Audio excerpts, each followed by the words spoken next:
Here are a few women who suck at committing crime. Number 9. Christina Burden.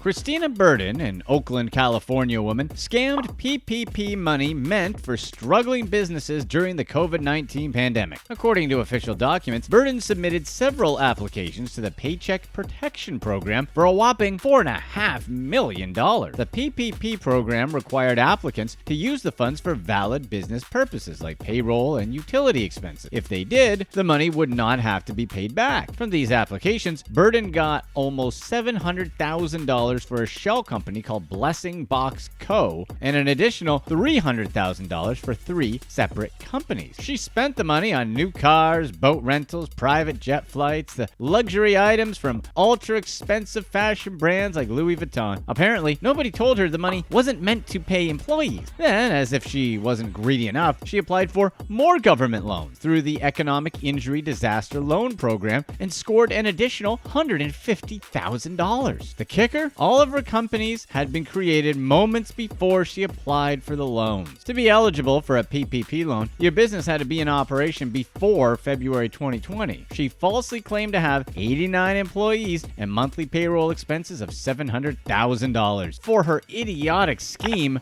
Burden faces 30 years in prison. Number 8. Ailing Lu and Hyun Lee. Scamming their way through phone calls, 2 women from California named Ailing Lu and Hyun Lee were arrested for convincing people they worked at the IRS. The pair made calls to unsuspecting individuals and identified themselves as employees from the IRS. They would then threaten the person with arrest if they didn't pay a large sum of money. What's funny is the way they would ask for the money. Target gift cards. After the police received a complaint from one of the victims who paid $2,200 in Target gift cards, they finally caught up with the IRS scammers. It turns out they ran a ring of operations across the country. They hit Target stores from California to Indiana. Surveillance footage confirmed it was them using the gift cards in both locations. The police raided 2 different properties and found almost $900,000 worth of electronics and items bought using the gift card. Authorities suspect more people were involved in the operation.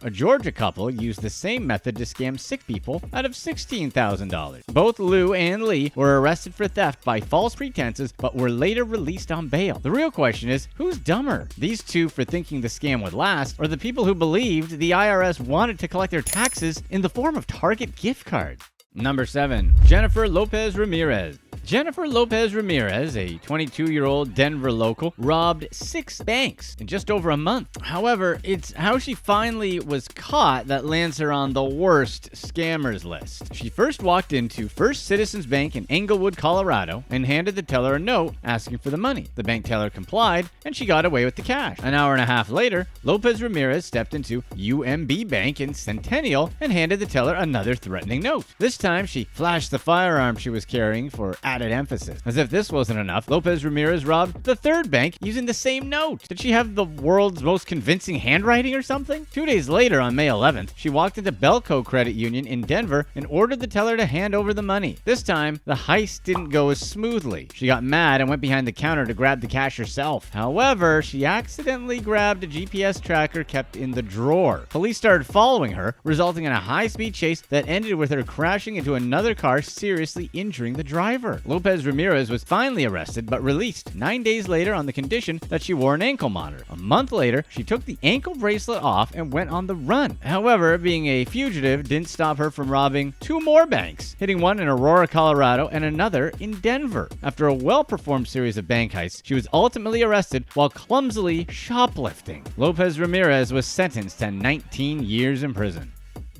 Number 6. Walmart faceplant.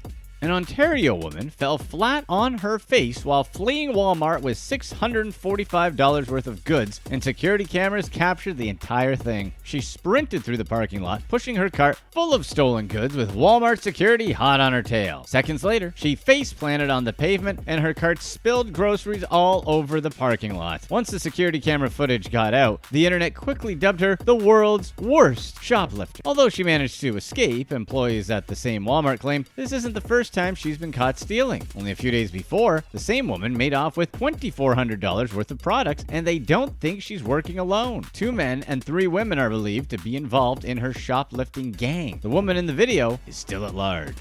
Number 5. Kristen DaCosta.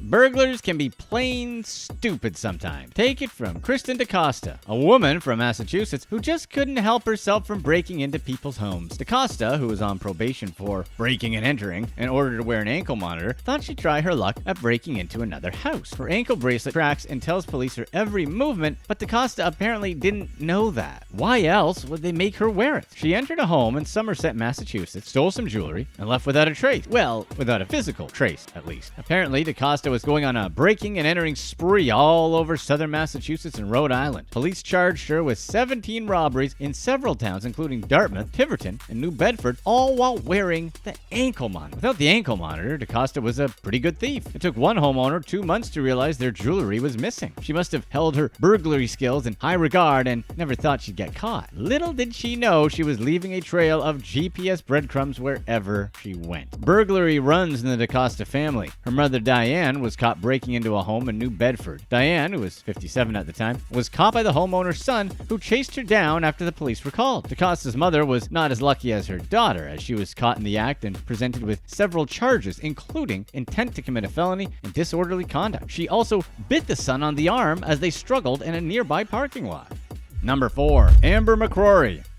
Amber McCrory might be as evil as they come. This Alabama woman took advantage of people suffering after natural disasters by offering fake home repairs. She went to people's houses and introduced her home repair business, above board roofing and restoration. Then she'd give them an estimate for the work being asked for and a large deposit. Once people paid the requested amount, she would completely disappear. McCrory went on a scamming spree when tornadoes touched down in Lee County, Alabama in March of 2019, leaving hundreds of people in need of home repair. In one instance, she asked a client for a $3,700 deposit, then disappeared with the money. She played the same scam on another Lee County resident for $3,500. McCrory, however, didn't have a clean record up to this point. She'd been arrested in 2018 for running a similar scam, but obviously didn't learn her lesson. Her home repair scam stretched outside Alabama, reaching communities in North Carolina as well. McCrory was caught after police asked for the community's help in catching her. After a while, authorities received a tip from the public that eventually led to her arrest in Cullman, Alabama. She faces charges for defrauding several tornado victims. Did she really think these people wouldn't say something when the roofers never showed up?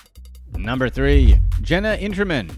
Jenna Intraman pushed her luck a little too far when she decided to rob a Calgary bank in 2016. Her boyfriend, Clayton, probably wishes the two had never met, as he was arrested after breaking a female police officer's ankle during the arrest. Intraman walked into the Calgary bank wearing all black. Nerves must have gotten the best of her as she let a customer go ahead while she fumbled through her purse. Perhaps she misplaced the threatening note she'd eventually give to the bank teller when it was her turn at the window. After handing over the note, Intraman flashed what looked like a handgun and demanded the teller open the register. For such a big risk, Intraman left with only $100 in hand. Did she get scared? Was she not paying attention? Did the bank teller pull a fast one on her? We'll never know. What we can say for sure is Intraman's name and face were plastered all over social media. The $100 bank robbery was only the tip of Intraman's criminal iceberg, as she was wanted on separate breaking and entering charges too. Police finally found her during a routine traffic stop and arrested her on the spot. However, Jenna's boyfriend didn't go down without a fight and, as mentioned, broke an officer's ankle during the arrest. In the end, Intraman was charged with a laundry list of crimes including identity theft, resisting arrest, possession of illegal substances, and possession of a weapon.